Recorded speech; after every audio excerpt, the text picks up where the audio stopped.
তো বন্ধুরা কেমন আছো সবাই? দেখো আমরা আজকে মেলাতে বেড়াতে এসেছি। প্রচুর পরিমাণে ভিড়।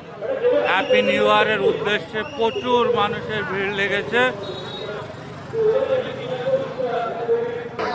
এত পরিমাণে ভিড় এগোতেই পাচ্ছি না। দেখো প্রচুর মানুষের ভিড়।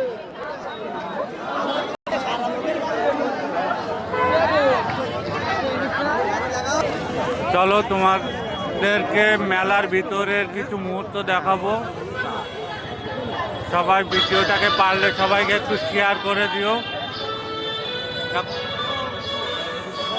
মেলার মধ্যে প্রবেশ করলাম, সবাইকে একটু দেখার সুযোগ করে দিও, একে অপরকে দেখার সুযোগ করে দিও। দেখো হ্যাপি নিউ ইয়ার উদ্দেশ্যে আজকে বাদুলিয়া যে সম্প্রীতি মেলা হচ্ছে, আজকে সেই মেলার শেষ দিন। প্রচুর মানুষের ভিড় লেগেছে। আজকে হ্যাপি নিউ ইয়ার জানিয়ে মেলাটা আজকে শেষ হবে।